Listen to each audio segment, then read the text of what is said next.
Bonjour à toutes et à toutes et bienvenue dans le podcast numéro 11 du Festival des bons films. Bonjour Marc. Bonjour Alexis. Avec toi, on va revenir sur nos sorties qui nous ont marqué du 15 février 2017, en tout cas de cette petite semaine cinéma, avec 4 films qui valent vraiment le détour, en tout cas notamment 4 pour moi. Déjà, le premier au cinéma qui est sorti, forcément on devait en parler, c'est de Jeff Nichols, Loving, avec Aaron Edgerton et Ruth Negga qui étaient présents à Cannes et qui sort enfin dans les salles au cinéma grâce à Mars Film. Nous avons en ressorti directement Le Gouffre aux Chimères de Billy Wilder, alias Ace in the Hole, qui était sorti en 1951 et qui ressort d'une version toute belle et restaurée par Swashbuckler Films. Nous avons également, là cette fois on va passer côté vidéo, Deepwater ou Deepwater Horizon de Peter Berg qui sort chez M6 Vidéo, qui était vachement bien, qui est sorti dans très peu de salles au cinéma, donc c'est pour ça qu'on revient dessus avec sa sortie vidéo et Blu-ray. Et un gros coup de cœur, puisqu'il est à la fois dans les salles et aussi en vidéo, c'est Le Roi de cœur de Philippe de Broca, un film oublié en France et pourtant qui a cartonné à l'étranger et qui revient dans une version restaurée toute belle, toute propre. Mais d'abord, cinéma, donc Festival de Cannes 2016, si je me souviens bien, en compétition, en sélection officielle, et pourtant il n'a rien gagné du tout, et pourtant pour moi c'était un petit peu ma palme d'or. C'est Loving de Jeff Nichols, avec donc nos amis Aaron Edgerton qui avait déjà tourné pour lui dans son précédent Midnight Special, et aussi Ruth Negga qui elle est plutôt connue à la télévision dans des séries comme Love and Hate, Marvel Agent of Shield et Preacher.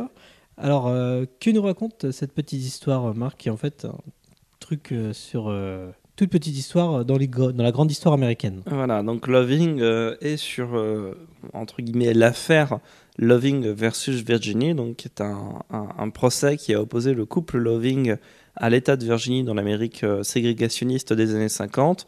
Donc, un couple composé par un blanc et une noire qui s'est marié alors que c'est interdit dans un État qui a des lois des lois racistes et ségrégationnistes, et donc qui ont porté l'affaire devant la Cour, puis la Cour suprême, etc., pour essayer de défaire cette pratique ou plus simplement vivre leur mariage paisiblement. Voilà, c'est mariage interracial puisque lui est blanc, elle est noire, ils s'aiment depuis leur enfance, mais le problème c'est que on va dire les mœurs locales d'autant qu'on est dans Virginie. On est dans l'Amérique plus ou moins profonde, assez relativement prolétaire. Et en plus, voilà, donc, au milieu des années 50, c'est pas forcément la meilleure époque d'ouverture d'esprit qui soit. Donc voilà, nouveau film de Jeff Nichols qui en sort très peu de temps après son Midnight Special de l'année dernière, que moi j'avais beaucoup aimé. Moi j'avais plus de réserves. Mais voilà, Alexis avait plus de réserves, ce coup-ci c'est l'inverse. Voilà. Alexis a beaucoup aimé Loving, moi j'ai pas du tout aimé. Non. J'ai apprécié, mais je me suis quand même je trouve déjà pour clarifier les choses, je trouve que de très très très loin, Loving est le Jeff Nichols le plus décevant de tous les niveaux. Pourquoi ? Parce que à la différence des autres films de Jeff Nichols, Loving n'a déjà pas d'originalité dans son thème. C'est-à-dire que si on prend un film comme Midnight Special justement ou Take Shelter, etc. C'est des films qui même s'ils embrassent pas des genres qui sont particulièrement originaux, à chaque fois un concept, quelque chose qui révèle une originalité, même dans Mud, à travers le personnage de Mud, et puis peut-être le choix du contexte. Là, on a un genre qui est assez balisé, qui a été pas mal repris ces derniers temps. Alors souvent, c'est vraiment catastrophique, mais qui a été pas mal repris ces derniers temps. On a vu, dans un genre un petit peu différent, mais par exemple dans Three States of Jones, il y avait toute une partie du film qui était consacrée à une histoire de mariage justement entre une noire et un blanc pareil dans l'Amérique des années 50. Et donc c'est un thème qui est malheureusement toujours d'actualité, donc ça on peut pas forcément le reprocher à Jeff Nichols, mais le problème c'est que par-dessus il applique une lecture qui est très très très très très très classique. J'ai rien contre le classicisme, j'adore le classicisme, je dis classique et pas forcément académiste, je ne reproche l'académisme, voilà. Je ne reproche pas forcément au film d'être académique, mais son traitement classique est tellement appliqué sur l'image que je trouve que dans ce film, Jeff Nichols manque de ce qu'il fait Jeff Nichols, c'est-à-dire que je trouve que le film manque de passion. Le film est proprement écrit, proprement tourné, proprement interprétée. Par exemple, je prends la mise en scène ou la photo, elle est propre, mais je trouve qu'elle est complètement désincarnée. Elle manque complètement de, pas de l'identité, mais comment dire, ouais, la beauté pure qui a fait le cinéma de Nichols dans ses autres films. Pareil, le couple, par exemple, je trouve que autant, voilà, Ruth Negga joue plutôt bien, Joel Edgerton joue plutôt bien, même si après leurs personnages peuvent parfois être un petit peu agaçants, mais quand même, ils jouent bien tous les deux. Je trouve qu'il n'y a aucune alchimie, c'est-à-dire, Mais si. on te présente au début le couple, le film aimerait bien, on te présente au début un couple qui s'aime, et les premières séquences là-dessus sont d'ailleurs là-dessus. Enfin, les premières séquences du film sont d'ailleurs là-dessus. Et pourtant, à l'écran, je trouve qu'il ne se passe rien. C'est-à-dire que je trouve qu'il n'y a pas de relation qui existe à l'écran, comme il y en a une entre Michael Shannon et son fils dans Midnight Special, ou Jessica Chastain et Michael Shannon dans Tech Shelter. Là, voilà, je voyais rien qui se passait. Je voyais juste un truc qui était un petit peu démonstratif sur voilà un couple qui s'aime. Bon, voilà, le gars, il va construire un foyer pour sa famille. On l'en empêche et tout. Bon, symbolique lourdingue autour de construire un mur, construire une maison, etc. Bon, je trouvais ça en fait pas très très, je dirais pas digne, mais pas très. C'est un peu facile pour toi? Ouais, pour moi, c'est pas du niveau de Jeff Nichols, quoi. Genre, en plus, si, tu vois, par exemple, bah voilà, je prends un exemple de la maison. La symbolique autour du chantier, autour de construire un mur, machin, il te la ressort 3 fois dans le film, mais c'est quand même méga lourdingue, quoi. Bah après, moi, je te rejoins sur le côté classique. Ça, c'est indéniable. C'est un truc. On a un peu vraiment que le gars, il est en mode automatique du réalisateur américain qui est un petit peu, pas fatigué, mais qui n'a pas envie de trop se compliquer la tâche. Donc évidemment, l'histoire, on va dire, est facile aussi pour rentrer dedans. Mais contrairement à des films comme Free State of Jones ou plus récemment Birth of a Nation, justement, ces films-là, sur la question du racisme et tout ça, ces films-là, ils nous disent le racisme, c'est pas bien. Bon, le problème, c'est tout l'enjeu du film, c'est ça. C'est un peu comme si ils disaient l'enjeu du film, c'est en gros l'eau ça mouille ou le soleil brille. Bon, évidemment, tout le monde le sait, évidemment que le racisme, c'est pas bien. Le problème, c'est que tout l'enjeu de ces films-là, c'était une vérité qui était quand même assez universelle. Là, Nicole, justement, il raconte une histoire à travers ça et de manière un peu plus posée, réfléchie, puisque en plus, c'est un film qui s'étend dans la durée, qui évolue, les personnages évoluent également. Au début, la femme, elle est assez discrète et tout ça, et c'est l'homme qui prend les choses en main. Puis à la fin, leur rôle s'inverse. Et cette histoire change des sujets. On essaie de comprendre un petit peu pourquoi on essaye encore de croire à ces règles ségrégationnistes, justement. Parce que ceux avec qui ils s'affrontent, pour eux, sont en quelque sorte leur réalité. En gros, c'est la loi, c'est la loi de Dieu, c'est la loi divine d'ailleurs, puisque quand ils vont à un moment voir le shérif, ils disent eux, le shérif il se réfère à Dieu et aux Saintes Écritures. Tu fais, mais où les Saintes Écritures exigent que le mariage interraciaux soit interdit. Enfin voilà, on arrive un petit peu dans l'interprétation des textes religieux selon les États du Sud de l'Amérique. Et donc on est dans cette recherche d'explication de pourquoi, en gros, pourquoi les gens sont racistes. On nous dit pas le racisme c'est pas bien, évidemment, ça on le sait, mais on essaie de comprendre pourquoi les gens s'accrochent encore à cette idée. Pourquoi une noire ne devrait pas épouser un blanc et inversement. Donc moi, je trouvais ça au moins intelligent de pas y aller justement comme les Free State of Jones, tout ça, où en gros, les racistes, c'est les méchants et ils sont juste idiots, quoi. Non, là, c'est un film qui est plus posé, évidemment. C'est moins, comment dire, c'est moins travaillé ou en tout cas moins prise de risque, contrairement à des Tech Shelter, Mud, évidemment. Mais Jeff Nichols ne s'empêche pas de s'exprimer, d'avoir sa vision, une vision, on va dire je vais pas ressortir encore le mot posé, mais comment dire, qui essaie de rassembler tout le monde en essayant d'expliquer qu'est-ce qui est le mal, ou en tout cas l'incompréhension, essayer de renouer le dialogue et de créer une union dans une Amérique qui est aujourd'hui encore plus divisée. Voilà, ça pour le coup, c'est vrai que tu as raison. C'est aussi ça qui est intéressant sur Jeff Nichols, c'est-à-dire plutôt que d'en faire un film extrêmement pompeux de lutte même s'il y a un tout petit peu ça dans le film, notamment Oui. vers la fin, dans le dernier tiers, mais plutôt que d'en faire un film de lutte presque voilà, Politique. contre l'État, de lutte politique, ce que le film est quand même, donc Jeff Nichols se centre avant tout sur le couple parce que ça reste, voilà, Jeff Nichols, c'est la famille. Voilà, Jeff Nichols, ça reste le cinéaste de la cellule familiale, le cinéaste des relations, de la beauté simple des relations, même quand parfois c'est difficile. Et ça, c'est son point d'accroche dans le film. Ce qui évidemment intéresse Jeff Nichols, c'est même pas tant le côté d'abolir les lois ségrégationnistes, c'est plutôt la force d'amour qui émane du couple Loving, donc couple, je sais pas si on l'a précisé d'ailleurs, couple qui a réellement existé, Voilà. affaire qui a réellement existé, enfin Love. Et il y a un arrêt qui a été rendu, surnommé l'arrêt Loving, donc qui a mis fin aux lois aux lois sur le mariage interracial dans l'État de Virginie. Et donc voilà, évidemment, c'est cet aspect-là qui intéresse avant tout Jeff Nichols, même si j'ai l'impression que parfois il ne sait pas sur quel pied danser, puisque du coup tu as ce dernier tiers qui se réoriente vers un film du coup plus engagé, avec ce côté un peu Frank Capra, genre ce coup-ci c'est pas Monsieur Smith qui va au Sénat, mais c'est Ruth Negga qui va là. Bon, elle va pas à la Cour suprême, en réalité elle n'y va pas, mais l'affaire va devant la Cour suprême.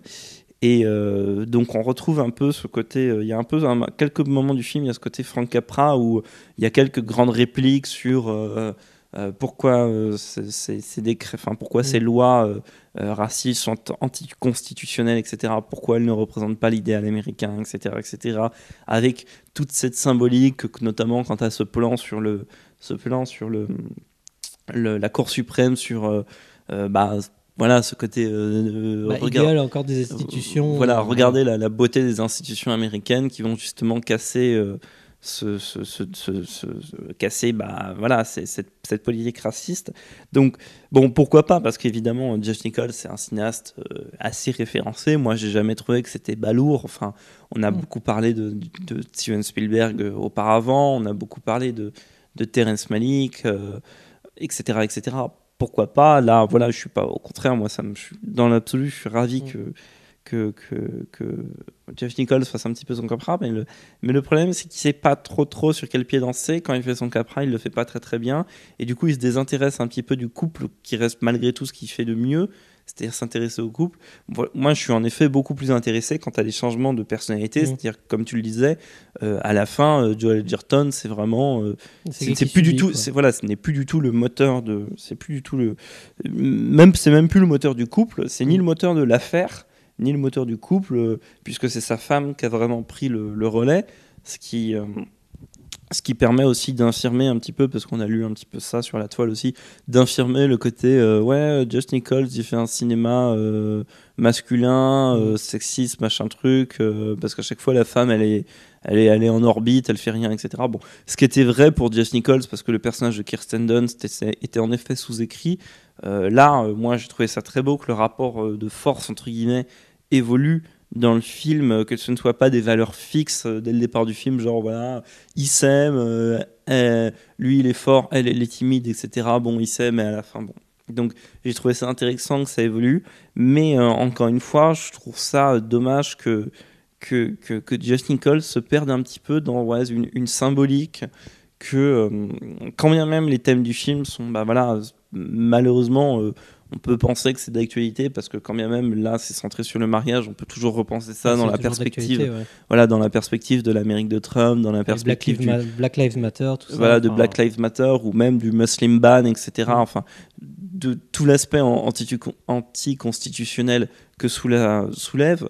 Donc en soi, le film est d'actualité, on peut pas blâmer non plus Jeff Nichols de ça peut sentir dessus, mais voilà, il a perdu une petite forme de subtilité, je trouve, qui m'a déstabilisé, qui m'a du coup ennuyé, parce que je me suis ennuyé pendant le film.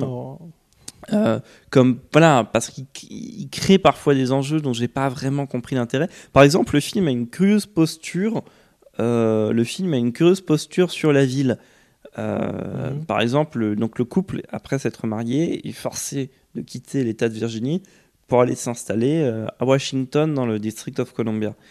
Et voilà, et le film a une curieuse position sur la ville, puisque bon, c'est logique que les personnages principaux, la Virginie leur manque, ils ont envie d'y retourner, ils ne se sentent pas très bien en Virginie. Mais voilà, le film en fait tellement des caisses sur le fait qu'ils ne se sentent pas bien en ville, alors que techniquement ils ont plutôt tout pour s'y sentir bien. D'ailleurs, il y a même pas de traces. Comment dire, il y a même pas de menaces racistes, etc. en ville. Et ça donne lieu à des scènes pour souligner ce malaise en ville que je trouve un petit peu absurde, comme une scène avec une voiture où il y a un petit accident de voiture où on crée une séquence de suspense, etc. que je trouve pour le coup ridicule parce qu'elle ne sert vraiment à rien et en termes d'ambiance, enfin, ça n'apporte rien. En gros, pour moi, c'est un peu l'univers de la ville de Washington qui ne correspond pas à eux et qui est une menace en fait. Mais le problème, c'est que là, c'est plus du tout subtil parce qu'en venir à un genre de scène, créer un suspense autour de cette scène qui en plus n'emmène vers rien du tout parce que c'est même pas comme si l'issue était dramatique. Enfin, ça m'a un petit peu gêné. Pour le coup, j'ai levé les yeux au ciel et c'est arrivé à plus d'une reprise que je lève les yeux au ciel. Comme ce que je disais tout à l'heure à propos parce que donc Loving, le personnage de Joel Edgerton, travaille dans le bâtiment, il construit les maisons, etc. Et donc voilà, Jeff Nichols aime bien filmer les gens manuels et là il en fait un petit peu, voilà, j'ai levé les yeux au ciel aussi quand je voyais le truc sur les briques, etc. machin, avec sur les parpaings qui construit le mur, etc. En plus que Jeff Nichols il va te filmer ça en gros plan au cas où tu n'avais pas compris. Bon, ça m'a un petit peu gêné. Ouais. Je suis pas du tout rentré dans le film. C'est pas forcément un mauvais film, mais je suis pas du tout rentré dans le film. Et pour moi, c'est une grande déception de la part de Jeff Nichols. Après, voilà, toi, je sais que tu avais aimé. J'ai beaucoup aimé. C'était ton coup de cœur du festival de Cannes. Après elle, évidemment, de Verhoeven, mais au niveau attente, moi j'ai pas été déçu parce qu'après le film, comme il joue sur des époques, le film commence, on est avant le combat des droits civiques, Martin Luther King, on est avant ça justement. Le film il commence en 58 et on est avant justement que le combat pour la fin de des lois ségrégationnistes et pour la véritable égalité des citoyens blancs et des citoyens noirs. On est quelques années avant, donc c'est pas encore lancé. Le combat politique ne devient crédible qu'entre la période entre lequel le film balance, et donc la deuxième partie du film, justement ce troisième acte sur lequel tu revenais qui faisait penser à Capra, on est pleinement dans le combat politique. Et c'est là justement que le personnage de Ruth Negga devient plus important. Et non, moi j'ai vraiment aimé ce film. Je comprends complètement le côté classique et tout ça du film qui réinvente pas l'eau chaude évidemment, mais non, moi je me suis laissé prendre. La poésie que je connais déjà de Jeff Nichols, de l'Americana, tout simplement, de la façon dont il la filme. Il se trahit pas, je trouve. Il aime toujours ses personnages, la famille, il garde ses thèmes, il garde son style. Il se trahit pas complètement. Je comprends que ce soit pas son meilleur film, ça je suis premier à reconnaître. Mais au moins il se trahit pas. Il garde son style, il garde ses thèmes. Il propose un film qui correspond encore bien à lui et je comprends pas que t'étais aussi déçu en fait. T'en attendais beaucoup plus Non, j'en attendais pas beaucoup plus. D'ailleurs, j'ai même pas vu la bande-annonce en fait. Mais non, je suis dubitatif sur cet ensemble. Je peux citer quelques autres trucs qui m'ont gêné. Par exemple, j'ai l'impression, alors je sais pas du tout dans quelle mesure je me trompe ou non, j'ai l'impression d'avoir eu affaire à un film de 3 heures, genre une grande fresque sur l'Amérique. Et sur le couple, en fait, non, plutôt une grande fresque sur le couple qui contient l'Amérique en lui. Et donc une grande fresque de 3 heures qui a été coupée en un film de 2 heures, avec des ellipses, des trucs qui ne sont pas achevés, des personnages secondaires. Par exemple, on amène le personnage secondaire, enfin, on crée dans la ville, il y a la petite ville de Virginie où ils sont, il y a le shérif, donc, qui est interprété par Marton Xo, alors chaque fois je n'arrive pas Xokas, donc qu'on a déjà vu dans Kingdom of Heaven, enfin qui est un peu attitré au rôle de méchant, pas très subtil. Et voilà, donc on crée ce personnage, etc. que Nichols arrive éventuellement, je dirais pas à nuancer, mais à donner un petit peu de background. Et ce personnage qui s'évapore ensuite complètement, qui crée vraiment une menace. On crée une menace dans le premier tiers, qui s'évapore complètement. Et ça m'a vraiment, ouais, j'ai pas ensuite vraiment compris pourquoi Jeff Nichols en faisait en premier lieu des caisses sur ce personnage, parce qu'il le présente vraiment comme l'antagoniste du film, le méchant. Voilà, je trouve ça un petit peu regrettable quand ensuite finalement c'est plus intéressant quand la menace est invisible, quand Joel Edgerton ou Ruth Negga ne savent pas qui parmi leurs voisins les a balancés, parce qu'à un moment ils reviennent dans l'état de Virginie, ils ont complètement incognito, personne ne les a vus, ils sont séparés parce qu'ils ont le droit d'y revenir séparément, ils n'ont pas le droit de revenir ensemble dans l'état de Virginie parce qu'ils en ont été bannis pour plus de 25 ans. Et donc, ce qui est intéressant, c'est que évidemment, la police arrive, ils sont arrêtés, etc., et ils ne savent pas qui les a balancés. Quelqu'un les a balancés, ils ne savent pas qui. Ouais, c'est intéressant quand la menace comme ça est invisible. Ça devient un petit peu un film de paranoïa. Pareil, à un moment, il y a alors qu'ils sont encore revenus dans l'état de Virginie, Joel Edgerton voit la voiture de son beau-frère qui arrivent à fond la caisse sur leur propriété, etc. Ils commencent à paniquer, disent aux enfants de partir, alors que c'était rien. Ils demandent au gars pourquoi tu conduisais aussi vite. Je conduis toujours comme ça. Et du coup, voilà, le film est intéressant quand la paranoïa et quand la menace sur le couple est abstraite, parce que là on comprend que c'est l'État, là on comprend que c'est systémique, et c'est ça qui est très intéressant. Et du coup c'est pour ça que voilà, je vois des personnages secondaires qui sont pas très développés, comme le shérif, comme peut-être même la famille de l'une de Ruth Negga ou de Joel Edgerton. Et voilà, j'ai l'impression d'avoir été confronté à une sorte de... Alors j'ai quand même trouvé le film fait 2 heures, j'ai quand même trouvé qu'il était trop long. Mais j'ai quand même, paradoxalement, j'avais l'impression d'un film de 3 heures qui a été recoupé en film de 2 heures, qui n'avait pas, l'ampleur que... Enfin, je sais pas, il y a quelque chose m'a déstabilisé de ce côté-là, c'est un petit peu difficile à expliquer, mais ce qui fait que je ne suis ni rentré dans le film, ni j'ai pas été sensible aux personnages autant que je l'aurais voulu, même si je peux leur concéder toutes les qualités du monde sur la douceur de leur traitement, etc., ce qui est en effet très très beau et ce qui nuance par rapport aux films que tu parlais, qui sont des films, je dirais pas hystériques, mais un peu en fait. On pourrait presque nuancer ça en 2 catégories. Tu as des films un peu hystériques sur le sujet ou en colère, on va dire, comme Birth of a Nation, etc. Puis de l'autre côté, tu as l'école Jeff Nichols qui du coup va casser entre guillemets. Qui préfère l'apaisement.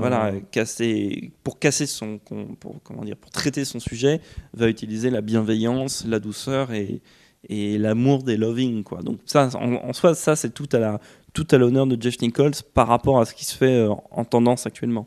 Voilà, faites-vous votre propre avis en allant voir Loving de Jeff Nichols avec Aaron Edgerton et Ruth Negga, qui est sorti le 15 février 2017 par Mars Film dans nos salles. À côté, donc là c'est une ressortie dont on va parler, qui est opérée par Swashbuckler Films, qui est un film de 1951 du grand Billy Wilder, alias Le Gouffre aux Chimères ou Ace in the Hole, avec donc le très grand Kirk Douglas du haut de ses 100 ans qui nous regarde désormais.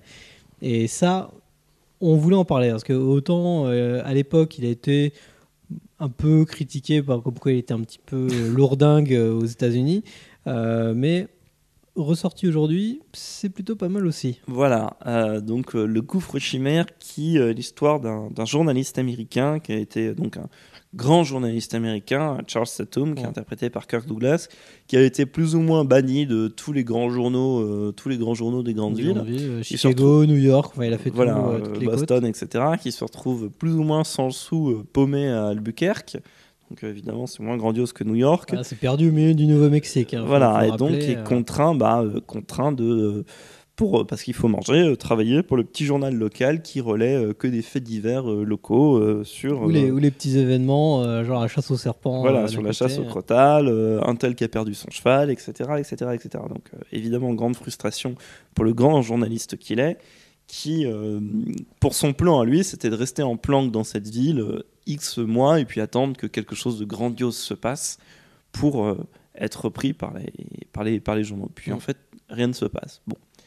Et Charles Tatum On lui donne justement un reportage à faire sur la chasse au crotale, sujet passionnant s'il en est. Et sur la route, il passe à côté d'un drame, puisque un jeune américain est bloqué, s'est retrouvé bloqué dans un tombeau indien qui a été construit dans la montagne, alors que justement il en profitait pour excaver des objets indiens. Donc il y a eu un éboulement, il est bloqué. Bon, voilà, et on va lancer une procédure de sauvetage pour le sortir de la mine, enfin de la mine du tombeau. Et c'est là où tout commence, puisque Tatum va créer l'événement autour, va créer le sensationnalisme autour de l'affaire, autour de cette personne qui est ensevelie sous la montagne, qui va devenir le héros. Ouais. Voilà, il va créer le buzz. Voilà, il va créer le buzz, exactement. Comme on le mot, il va créer le buzz. Voilà. Cette personne qui va devenir le héros de l'Amérique. Et ce qui est très intéressant, c'est que là, ce n'est non plus Tatum, puisque dans un premier lieu, il attendait que l'affaire du siècle lui tombe dessus. Là, il va la créer lui-même, puisqu'il va modifier les circonstances du sauvetage en fonction de comment il a envie de romancer, entre guillemets, sa couverture journalistique. Parce qu'en plus, la façon dont il en parle la première fois dans le journal local, il explique pas ça juste comme un fait d'un bonhomme qui est tombé pas dans une crevasse, mais qui a eu un éboulement et tout ça. Non, il explique que ce sont les dieux indiens qui se vengent. Il y a une malédiction, donc une malédiction. Ça devient la grande affaire. Et là, toute l'Amérique vient assister à cet événement, parce que du coup, ça devient un événement. Et alors évidemment, c'est un film qui est très très acerbe sur d'une part le journalisme, là, d'autre part démontre vraiment le quatrième pouvoir. Voilà, exactement. Tiens, tu parles de pouvoir, exactement. Voilà. Donc c'est un film qui est très acerbe sur le journalisme, qui est très acerbe sur l'Amérique en elle-même, parce que là on est quand même dans le volet le plus noir de l'Amérique, où tu as d'un côté les hommes puissants et intelligents qui sont prêts à n'importe quoi pour se faire de l'argent, et de l'autre côté les gens qui sont juste cons. L'Américain moyen. Ouais, l'Américain moyen qui est juste con comme un balai, qui vient assister, créer une fête foraine autour d'une montagne où un type est enseveli. Et voilà, donc Billy Wilder, qui est quand même un réalisateur qui a toujours été très très acerbe, très très critique, pour plusieurs raisons. Déjà parce qu'il n'est pas américain. Il n'est pas américain. Il a quitté l'Allemagne pendant la montée du nazisme. Donc il a, comme Fritz Lang ou comme d'autres, il a quand même toujours eu un regard très critique sur son pays d'accueil, de peur d'y retrouver le populisme, de peur d'y retrouver la manipulation médiatique, etc. Tout ça qui sont des thèmes qui sont traités dans Le Gouffre Chimère. D'ailleurs, je ne sais pas si on a dit le titre original qui est très joli. Ace in the Hole. Voilà, Ace in the Hole.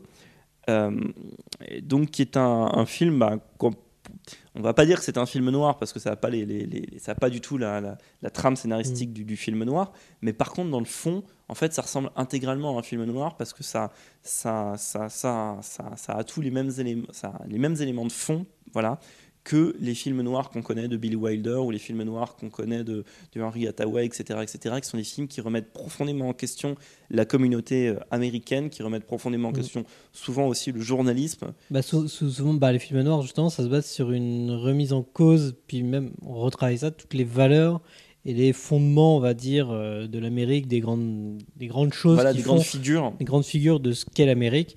Et soit ça les parodie, ou alors ça les montre sous un autre jour, et souvent sous un jour très sombre. Et là, c'est exactement le cas, parce que autant le personnage de Kirk Douglas, il est super pathétique au début, quoi. C'est vraiment le gars qui s'invente une vie pour pouvoir se vendre. Et puis le chef justement du journal local, il le prend parce qu'il comprend que l'autre il raconte de la merde, mais qu'il a besoin de manger. Donc tu vois, il le prend vite fait sous son aile. C'est bon, ok, c'est bien. Il lui tapote sur l'épaule et puis bon, voilà ton bureau, et va me faire un petit reportage dans un boui-boui du coin. Et au moment où se lance la machine, justement, le personnage de Douglas ne pense qu'aux conséquences qui le concernent lui. Peu importe de la manière si ça se finit bien ou si ça se finit mal. D'ailleurs, il y a une réplique qui est géniale dedans.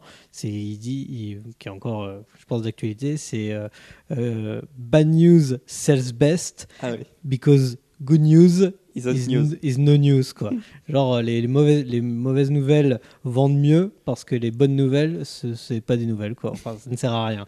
Et justement, ça regarde super cynique. Et ce qui est intéressant, en plus, c'est dans le film, ce personnage un peu fonction, mais qui est toujours bien, c'est qu'il y a un petit jeune avec lui qui lui sert d'assistant, Quel un peu photographe. voilà, qui est le photographe, qui est un peu le stagiaire et qui lui a fait une école de 3 ans de journaliste, qui est tout jeune, qui découvre un petit peu le monde, quoi.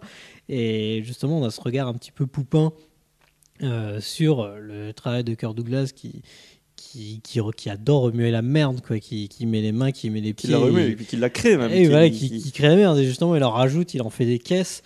Et plus il y a de monde, plus ça se rassemble tout autour de cet endroit paumé où il n'y a personne normalement. Plus ça lui va, plus il se gargarise de ça. Ah, en plus, c'est quand même un enfoiré notoire totalement. qui ment, parce que du coup, il va à la rencontre, parce que c'est un des premiers à être allé à la rencontre du type qui est enseveli.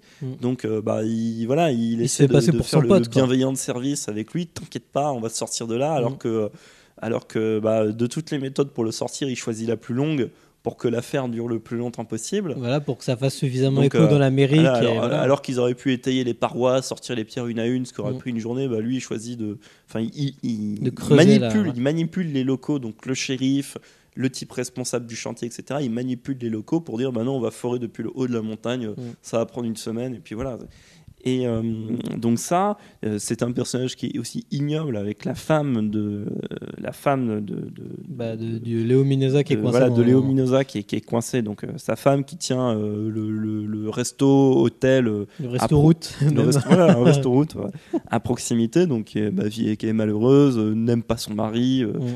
Elle a été perdue. Même elle, son personnage, il est pas très. Non, pas très son personnage. C'est John Sterling qui tient le rôle. Et son personnage n'est pas très réjouissant, mais le traitement que lui fait subir Kirk Douglas est encore pire. Et d'ailleurs, justement, ça me fait penser que voilà, ce qui est formidable dans ce film-là, c'est que ça caractérise parfaitement les films de Kirk Douglas, c'est son amour pour les personnages ambigus. Ambigu, déjà, c'est un doux euphémisme. C'est clair. Ambigu, voire détestable. Ce qu'il a fait vraiment assez longtemps dans sa carrière, parce qu'évidemment, il a fait des personnages nobles. Évidemment, il y a Spartacus, évidemment, il y a Les Sentiers de la Gloire, etc. Mais quand on se penche vraiment sur sa carrière, je crois qu'il a quand même interprété même un plus grand nombre de personnages qui sont moralement ambigus, comme dans Flûte, j'ai plus le titre. Voilà, comme dans les Vikings, comme chez Mankiewicz, forcément les titres m'échappent maintenant. Bon, j'avais fait une liste. Au pire, vous pouvez retrouver sur Filmosphère qu'on avait fait pour les 100 ans de Kirk Douglas. Et voilà, et là, c'est ça, toute la magie de Wilder, toute sa subtilité de cinéaste européen qui est capable d'avoir une ambiguïté morale qui, je dirais pas que c'était le seul à le faire dans le cinéma américain, mais c'était un des rares à avoir le pouvoir de le faire, puisque c'était un des premiers auteurs américains aussi. C'est ça qu'il faut rappeler, qui est très important, je pense, chez Wilder, c'est que c'était quand même un des premiers auteurs américains, que le gars produisait ses films, il avait un pouvoir sur ses films, c'était pas le seul, il y en avait d'autres. Mais et du coup, ça lui permettait quand même une liberté morale de traitement, de faire des films sombres. Bon, du coup, là, il en a payé peut-être un petit peu le prix, parce que le film n'a pas été unanimement reconnu tout de suite. Ça n'a pas été un très grand succès aux États-Unis. Et c'est peut-être intéressant, de le revoir aujourd'hui, au regard de l'ère d'Internet, donc de l'ère du buzz. Des fake news, comme tu le disais. D'autant qu'aujourd'hui, avec Internet, on a techniquement un accès quasi illimité à l'information. Et avec cet accès quasi illimité à l'information, on s'est créé nous-mêmes de propres œillères, ce qui fait qu'on ne distingue plus le faux du vrai, etc. Les moindres fausses news sont répercutées immédiatement. Il y a des buzz qui se créent sur rien du tout, etc. Ce qu'on a envie de trouver, on le trouve. Voilà, qu'on a envie de trouver, on le trouve. Et ce qui est formidable, c'est que toute cette mentalité Internet trouve ses racines dans un film sorti au début des années 50. Je crois que le film sorti donc en 51. 51, ouais. Donc un film sorti au début des années 50 qui n'a pas Internet, qui est du coup une satire qui est incroyable. Et d'ailleurs là je regarde, il y a le titre alternatif du film qui est The Big Carnival. C'est aussi donc le grand carnaval. C'est aussi assez génial sur ce que ça raconte, quoi. Ouais, mais c'est ça qui est dingue, parce que justement dans ce film, comme tu me disais, c'est coupé en deux au niveau des personnages. C'est soit on a les gros enfoirés qui essaient de s'en mettre plein les poches, qui sont super cyniques sur la vision des choses, quitte à tuer le pauvre Léo Mignosa qui est coincé dans sa mine, soit les pauvres gens qui sont les bonnes poires de la situation et qui veulent croire en une belle histoire, qui veulent croire en un héros, alors que c'est juste un gars qui s'est fait coincer dans son trou parce qu'il essayait de voler des anciennetés, des artefacts, des artefacts indiens, de funérailles d'ailleurs, voilà. funéraires. Hein. Et donc, c'est encore intéressant parce qu'on y est encore aujourd'hui avec l'ère Trump et tout ça et les fake news. On est encore à se raconter des jolies histoires que l'on veut entendre, qui sont montées de toutes pièces par des gros enfoirés. Après, moi, le seul reproche que j'ai à faire du film, c'est justement quand on arrive un petit peu au troisième acte, on arrive à d'autres conséquences qui sont un peu plus graves, humaines plus graves, et donc le personnage de Kirk Douglas, il revient et il commence à avoir un peu de morale, de bon sens. Et je trouvais que le basculement... Le sursaut moral, ouais. Voilà, le sursaut moral n'était pas super subtil, même s'il est très beau. Le final est très très fort à la fin. Mais je trouvais que le basculement, le sursaut moral justement du personnage de Kirk Douglas n'était pas super subtil, quoi. Voilà, c'est peut-être une réserve. Après, je me suis en effet demandé, alors, on va essayer de pas trop en dire du coup pour ceux qui ne l'ont pas vu, mais je me suis en effet demandé quelle allait être la caution morale du film, puisque elle était presque inévitable. Bon, parce que le film il rentre dedans. Voilà, quel allait être quel allait être le dénouement du film, positif, pessimiste, etc. Et bon, le film cherche un équilibre un petit peu entre les deux. Donc il arrive à trouver son équilibre, mais il le paye au prix d'éventuellement un manque de subtilité. C'est à se demander même s'ils n'ont pas tourné de fin, quoi. C'est très possible. Et donc voilà, donc le gouffre chimère qui est vraiment complètement d'actualité, qui est en plus qui est très très, on l'a pas dit, hein, mais qui est très très très moderne parce que c'est un film qui est brillamment écrit. Même mis en Wilder scène, a toujours été un brillant scénariste. Et il a commencé comme scénariste d'ailleurs, mais en réalisateur dessus aussi. En réalisateur, il vaut son pesant de cacahuètes. Et il y a des plans dans le film, il y a des quelques mouvements de caméra, etc., d'appareils qui sont absolument magnifiques. Ce plan de fin. Voilà, déjà le plan de fin, quelques plans au-dessus de la falaise, de la montagne, avec, faut imaginer donc une montagne au milieu de nulle part, faut imaginer un désert plat, une montagne au milieu de nulle part, une route, et puis autour de cette montagne des milliers de figurants et des centaines de voitures qui sont agglutinées avec un parc d'attractions, un littéral parc d'attractions, avec des manèges, foraine, quoi. Des manèges, comment ça s'appelle, une grande roue, etc., qui sont installés pour faire la fête autour de ce truc-là pendant que les gens attendent des nouvelles du comment il va, qu'est-ce qu'il a dit, etc. Donc voilà, et d'autant que le film est photographié par Charles Lang, qui est un grand directeur de la photographie américain, surtout pour ses photos noir et blanc. Il a fait pas mal de photos en couleur aussi, mais surtout pour ses photos en noir et blanc. Il a fait l'aventure de Madame Muir, il a travaillé pour Lang, pour Mankiewicz, etc. Et ici, ça ne manque pas, puisque même en extérieur, parce que le film se passe quasiment au même endroit, il fait toujours jour dans le film, et il arrive quand même à travailler sa photographie pour qu'elle soit pas agréable, pour qu'elle soit pas... Il y a toujours beaucoup de contraste et tout ça. Voilà, j'ai presque envie de dire pour qu'elle soit pas belle. Évidemment, la photographie est belle, mais pour qu'on retrouve quand même cette ambiance désagréable, ces tons noir et blanc qui ne magnifient pas justement, qui ne vont pas magnifier les personnages, qui ne vont même pas magnifier l'endroit. On n'est pas dans des paysages magnifiques de western, etc. C'est juste moche, quoi. Et c'est moderne, c'est moche avec modernité. Voilà, donc le gouffre chimère de Billy Wilder, alias Ace in the Hole, qui était sorti en 51, qui ressort dans nos salles grâce à Swashbuckler Films, donc avec Kirk Douglas, John Sterling, réalisé par Billy Wilder. Côté vidéo, maintenant, on va rester sur le côté de l'Amérique qui exploite les braves gens. C'est Deepwater, ou Deepwater Horizon de Peter Berg. Alors bon, Peter Berg, c'est pas un réalisateur que moi je portais forcément dans mon cœur depuis longtemps, je pense toi non plus. Et finalement, avec cette histoire, on s'est plus ou moins réconcilié avec ce bonhomme, et puis le prochain film, on glissera un mot à la fin. Mais donc Deepwater, qui sort en DVD Blu-ray chez M6 Vidéo, avec Marky Mark, Kurt Russell et John Malkovich. Et il fallait en parler parce que le film, il a fait une sortie, on va dire en catimini dans les salles. Il est sorti dans quelques salles sur Paris. Et franchement, il valait le détour en fait. Voilà, donc film catastrophe sur une plateforme pétrolière. Et film catastrophe dans les salles. Voilà, film catastrophe dans la salle, donc Deepwater Horizon. Donc, plateforme pétrolière dans laquelle il y a eu une brèche dans le forage et dans les conduits du puits de pétrole. Brèche qui a finalement pris feu et déclenché un incendie puissance 10 000. Et une marée noire de ouf. Et en plus, histoire vraie. Et une marée noire de ouf. Et donc, ce que fait Peter Berg et qui est assez intéressant, c'est que Peter Berg se crée une sorte d'arc, en fait, sur comment dire, l'américain j'ai pas le terme, mais sur l'américain dans son boulot, l'américain très stéréotypé dans son boulot physique de mec. Alors du coup c'est du cinéma un peu viril machin truc, mais de tous les jours. Enfin comment dire. L'américain moyen dans sa vie moyenne quoi. Voilà, l'américain moyen dans sa vie moyenne. Donc on a eu l'américain en Afghanistan. L'américain en Afghanistan dans du sang et des larmes. Du sang et des larmes que j'ai pas spécialement aimé quand même c'était pas trop mal tourné. Ouais. On a l'américain moyen donc dans Deepwater Horizon. On retrouvera l'américain moyen dans Track à Boston qui sort maintenant dans une poignée de semaines ici.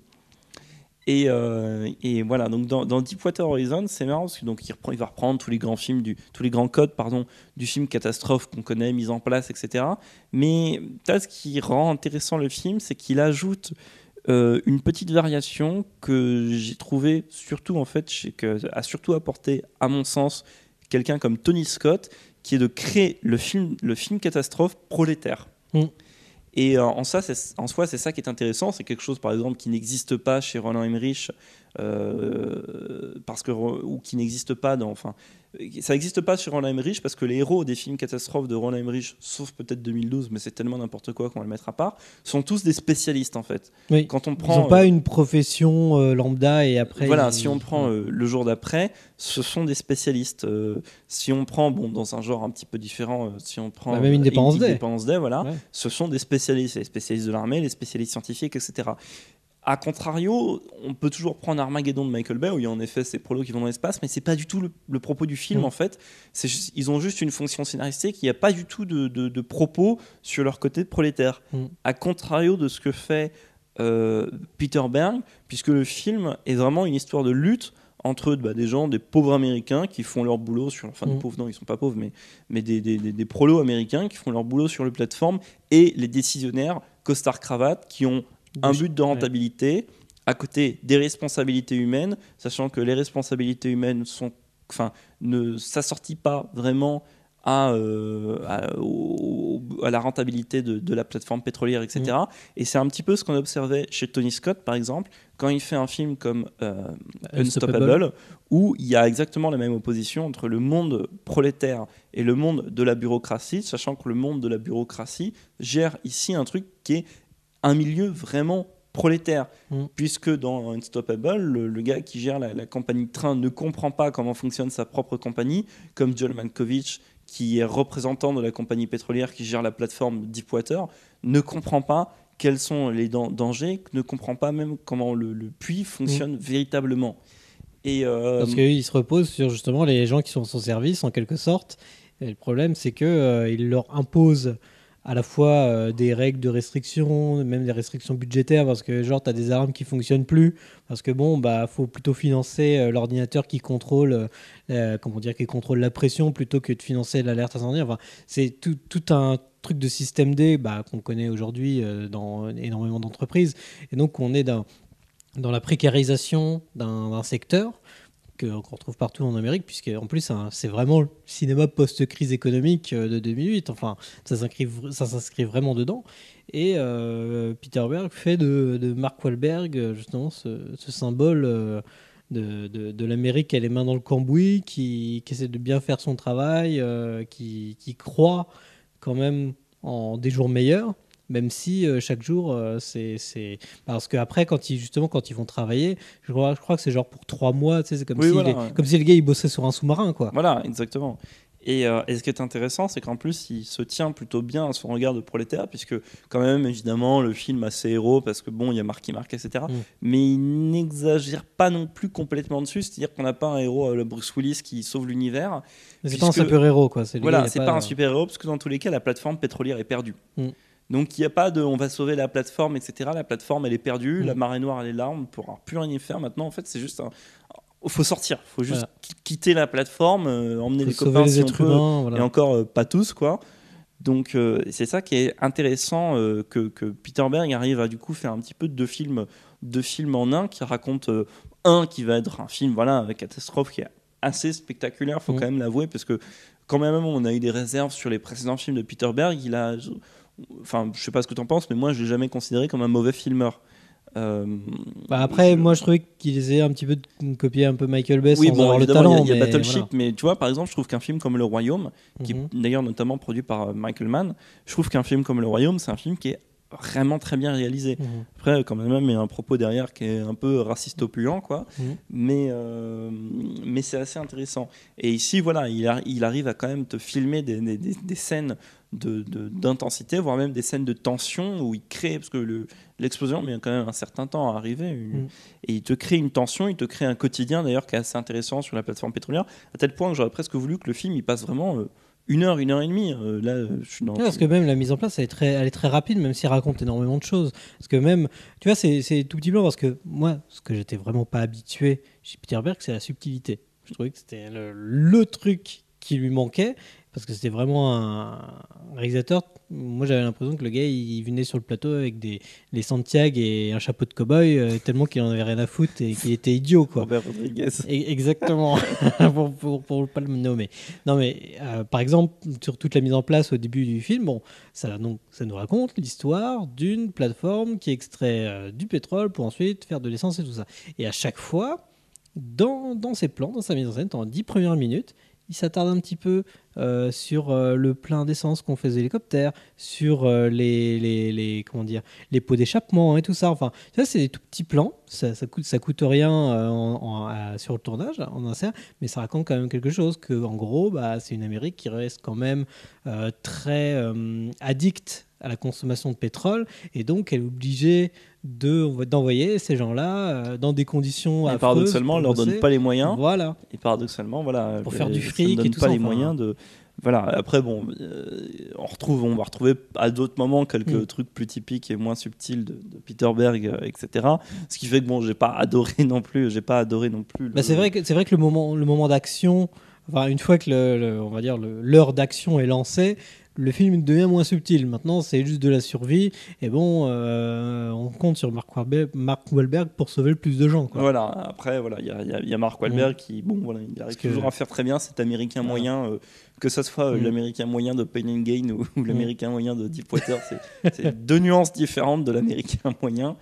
Parce que les chefs de BP, au moment où tu as la plateforme café, ils font mince, on l'avait pas prévu, c'est pas ce qu'on voulait faire, quoi. Voilà, on en revient un petit peu à des trucs un peu bébêtes comme ça, alors que toute la première partie du film était très subtile et les personnages étaient super. Voilà, super bien d'ailleurs, c'est dépeints. là où aussi on peut quand même admettre, que Peter Berg a choisi un chouette casting, puisque voilà, évidemment, si le personnage de John Malkovich est plus ou moins subtil selon les actes du film, en fait, c'est un personnage de subtilité variable. Bon, c'est quand même agréable d'avoir John Malkovich dans ce genre de rôle, ou même Kurt Russell. Moi, j'adore Kurt Russell. Voilà, Kurt Russell qui, ça sortit aussi bien avec ce côté, on est chez les prolos, le type bourru, sympathique, le vieux briscard qui fait du forage depuis 30 ans, X années, voilà, etc. Il y a 2 jours de la retraite. Voilà, ça fait un peu la personne comme ça. Il y a un petit peu ce côté-là. Mais voilà. Et puis, il y a aussi un dernier point. Ce que je trouve intéressant, quand même, je critique souvent le cinéma américain pour ce genre de film d'action, ou son obsession des héros, etc. Il y a un truc que je trouve assez intéressant avec le cinéma américain, c'est qu'ils savent, et on le retrouve assez peu, ils arrivent à créer des héros ou créer des histoires, etc., sur n'importe lequel domaine de métier manuel ou même pas manuel, n'importe lequel de domaine prolétaire des États-Unis. C'est-à-dire que même un gars qui tombe dans un puits d'un tombeau Voilà, indien. dans un tombeau indien. Non, mais c'est-à-dire Pour, qu'ils ils arrivent à créer des films. Ça, je trouve ça assez voilà, à créer des films et des histoires sur des types du quotidien, mais complets, et en tourner des trucs, mais complètement démesurés, etc. Donc, il y a ça dans Deepwater, il y a ça dans Unstoppable, il y a ça dans l'attaque du métro 123, etc. etc. Tout le temps des films qui s'intéressent à des types du quotidien. Ce fameux Bigger Than Life, quoi. Voilà, et même là, j'ai vu, moi je me rappelle pas du film, mais ça avait l'air nul, mais un film avec John Travolta sur des types qui bricolent des lignes de tension pendant qu'il y a des orages. Enfin, il y a que des Américains pour faire ça. Ça en soi, je trouve ça assez intéressant de voir leur cinéma de ce point de vue-là sur leur besoin de créer le héros prolétaire. Qui, bon, politiquement, ça peut s'analyser, c'est assez intéressant, mais la manière avec laquelle Deepwater le fait est pas complètement idiote non plus. Quand même, voilà, à la fin, on fait des méga caisses, etc. On retrouve tout le sempiternel, le sempiternel code du genre avec dans le générique de fin, faut les photos des vrais. Ça, c'est le code qui s'est imposé à lui-même depuis Du sang et des larmes. On trouve un petit peu en track à Boston sans le dire, mais voilà. Ça, c'est un petit peu le côté cinéma testimonial dans lequel Peter Berg s'inscrit en adaptant des histoires vraies maintenant. Voilà. Donc, maintenant, on verra bien Track à Boston. Donc on aura Toi, tu l'as déjà vu. Oui, moi, je le conseille parce que, comme Peter Berg, c'était pas forcément de mes réalisateurs préférés. En voyant Track à Boston, j'ai un peu révisé. Donc, on aura l'occasion de repenser sa filmographie. En conséquence, et voir si l'honnête faiseur est devenu un petit auteur intéressant. Voilà, donc en attendant qu'on fasse un film en héroïsant un agent de la NPE en France, vous pouvez toujours vous concentrer sur ceux qui ont bossé sur la station Deepwater. Donc Deepwater en français, et d'ailleurs c'est Deepwater Horizon, mais en français c'est juste Deepwater sur la jaquette DVD Blu-ray chez M6 Vidéo, donc réalisé par Peter Berg avec Mark Wahlberg, Kurt Russell, John Malkovich. Si vous l'avez loupé en salle, rattrapez-le d'urgence en DVD Blu-ray juste avant Track à Boston qui sortira la 2e semaine de mars si je ne m'abuse. Et à côté, là, on va vous parler d'un petit coup de cœur, même un très très très très très gros coup de cœur. À la fois, il est en salle puisque c'est une ressortie, et il est sorti aussi également en DVD Blu-ray si vous préférez le regarder chez vous par l'atelier d'images. Je ne parle de rien d'autre que Le Roi de cœur de Philippe de Broca, avec Alan Bates, Jean-Claude Brialy, Geneviève Bujold, Michel Serrault, Micheline Prez. Un film oublié car échec critique et public en France et pourtant succès aux États-Unis, et c'est un film d'ailleurs, c'est un ovni, quoi. Voilà, tu l'as très bien dit, c'est un film d'ailleurs. Mais c'est un film du cœur. Voilà. Oh. C'est bon. Non, c'est un film, et d'ailleurs l'expression, c'est vraiment un film d'ailleurs, même pour les personnages. Donc Le Roi de cœur, c'est un film que De Broca a sorti en 1966. Ça a été, donc, comme Alexis l'a dit, un combo échec commercial, échec critique, etc. Pourquoi? On va en parler. On a quelques pistes de réflexion dessus, puisque Le Roi de cœur se déroule à la fin de la Première Guerre mondiale, en 1918, dans une petite ville du Nord qui, en réalité, est sans lice, mais voilà, c'est sans lice, mais la ville n'est pas citée dans le film. Donc, qui connaît les derniers jours de l'occupation allemande, et les Allemands, alors qu'ils partent, piègent la ville, piègent le dépôt de munitions, pour que quand les Anglais rentreront dans la ville, ils sautent avec la ville. Ce sur quoi les Français la prennent, ils quittent tous la ville. Préviennent les Anglais. Les Anglais la prennent également. Eux, de leur côté, ils envoient un éclaireur pour trouver le blocos ou ranger le blocos, etc. et désamorcer la bombe, etc. Et le problème, c'est qu'entre-temps, certes, tous les habitants sont partis, et tous les aliénés tous les gens de l'asile ont été libérés dans la ville et ont, entre guillemets, remplacé les habitants de la ville à tous les postes, c'est-à-dire des sapeurs-pompiers jusqu'aux barbiers, jusqu'aux dames de peu de vertu. Et en fait, nous, dans le film, on suit Alan Bates, donc, qui est cet éclaireur. Qui est un éclaireur, donc, qui est envoyé pour désamorcer la bombe. Mais pourquoi lui? Parce que c'est le seul qui parle français. Voilà, parce que c'est le seul qui parle français. Quand même, le pauvre est hors sujet, parce que lui, il s'occupe des pigeons. Voilà, des pigeons voyageurs qui transmettent les messages. Donc il est colombier, comme on dit. Voilà, et donc en fait, il est envoyé dans ce village, et au début, pour échapper aux Allemands, il se réfugie justement dans cet asile. Et finalement, une fois que les fous ont réinvesti la ville, il se retrouve au milieu d'un cirque. Voilà, perdu chez les fous, donc, qui sont tous absolument incroyables, parce que Philippe de Broca, du moins à cette époque, après dans les années 80, ça a été peut-être moins glorieux.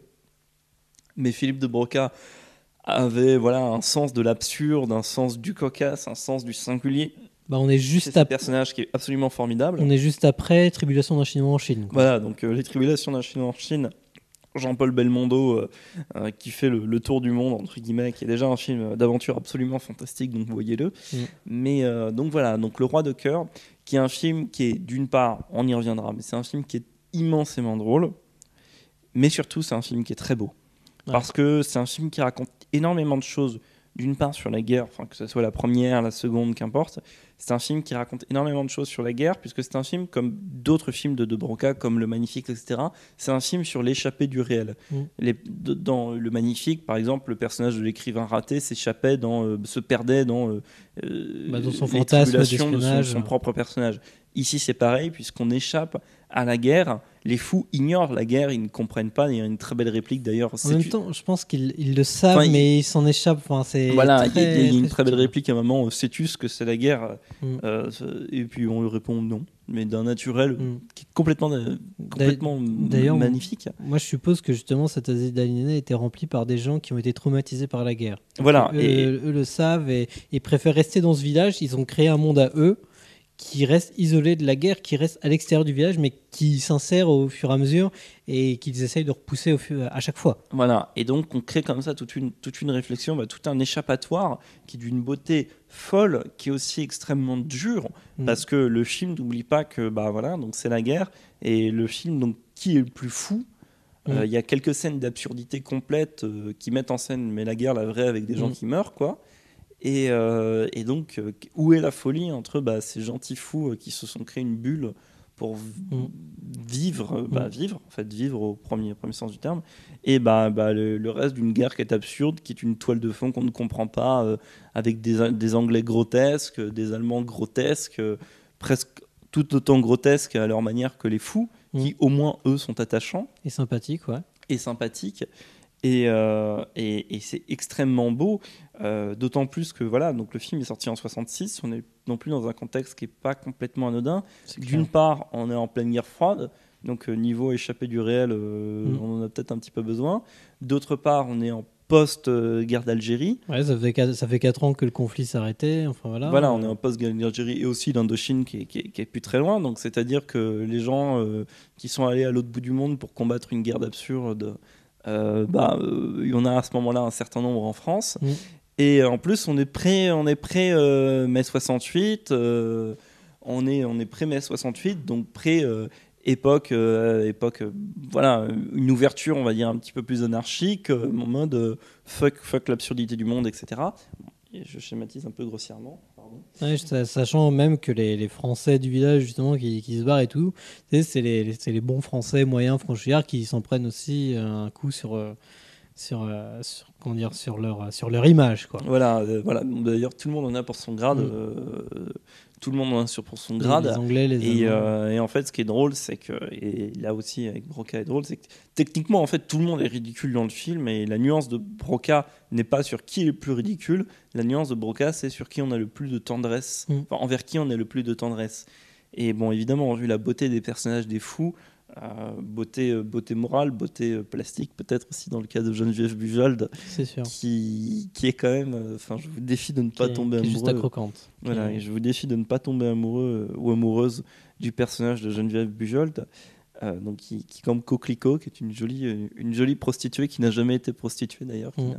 Et voilà, donc qui a des répliques très savoureuses, que le film est un petit peu, bon, je dirais pas osé, mais parfois le film est un petit peu rentre dedans. À l'époque, c'est sûr. Mais c'est surtout un film qui est d'une poésie. Voilà.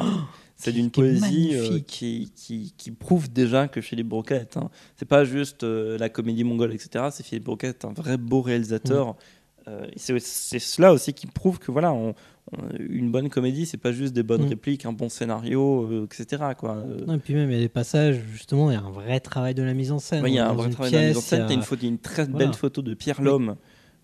Donc Pierre Lhomme qui des années 60 jusqu'aux années 90, début 2000, je crois qu'il a arrêté au début des années 2000, a une filmographie qui est quand même pas dégueulasse, et une musique, bon voilà, là on ne le présente plus, une musique de Georges Delerue qui pour moi représente le mieux le film, c'est-à-dire qu'elle est belle, elle est parfois drôle, mais elle a une mélancolie, Il a quelques notes de piano, etc., qui ont une mélancolie qui est absolue. Bah, on s'y attend pas parce qu'au début la musique elle a l'air pas transcendante, elle s'impose pas, elle reste discrète, c'est pas un thème tout d'un coup, ah bah oui forcément on s'en souvient, qui c'est magnifique et tout ça.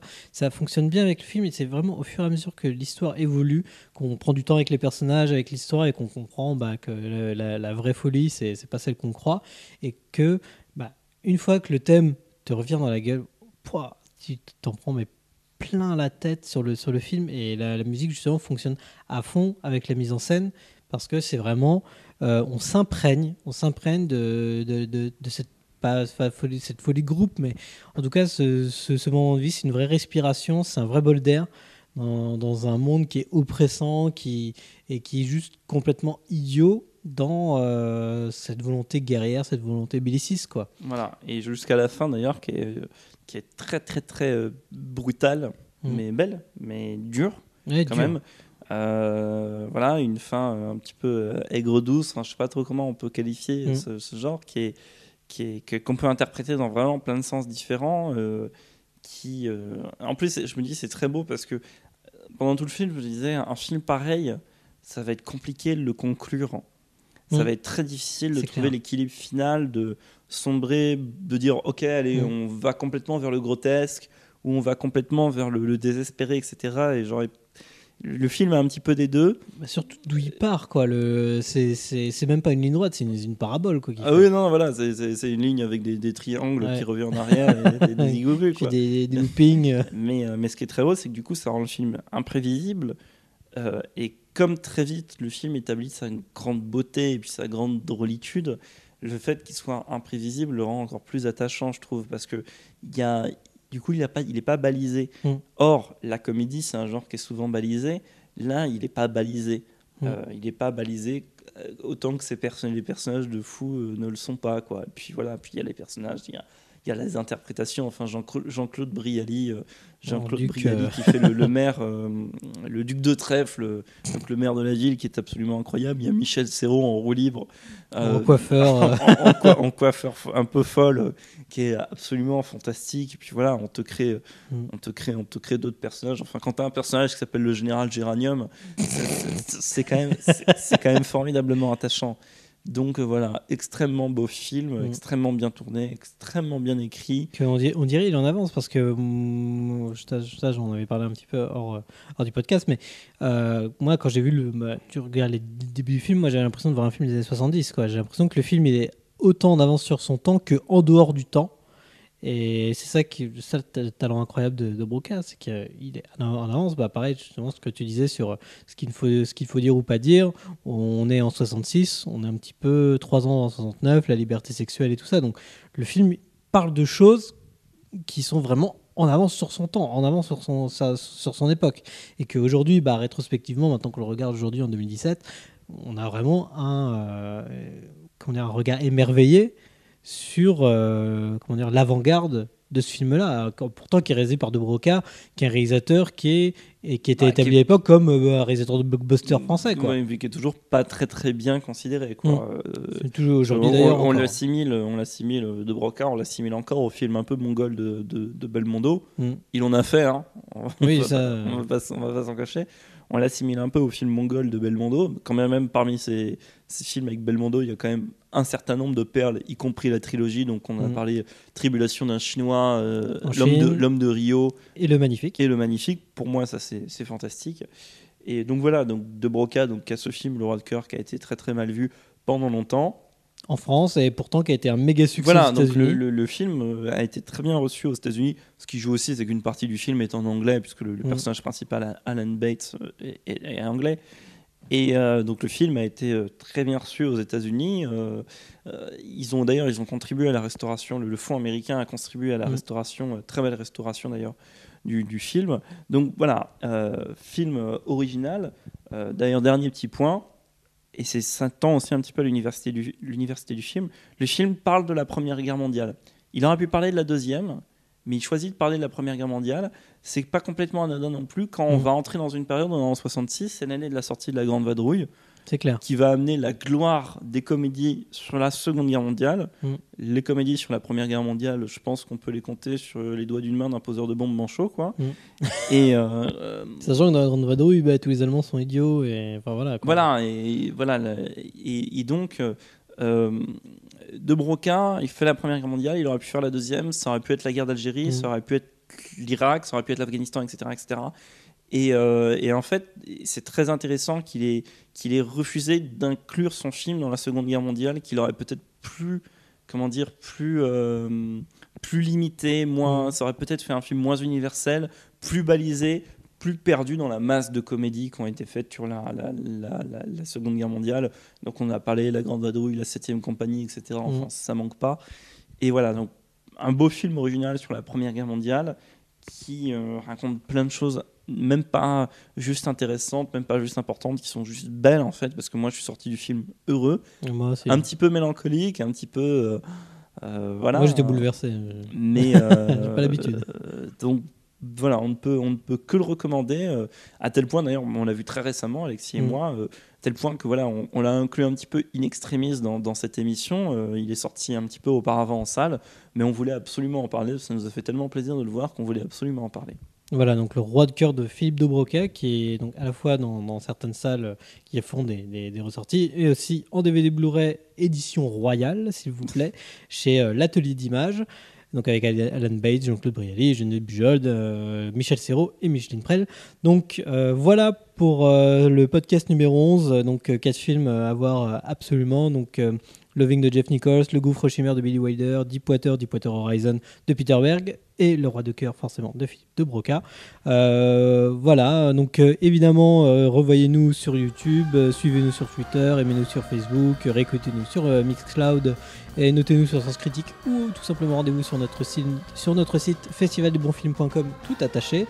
Donc allez voir des films, c'est bien, mais on va voir des bons. C'est vachement mieux. Ah, c'est vachement mieux. Donc au revoir et rendez-vous au prochain podcast ou à la prochaine émission. Salut.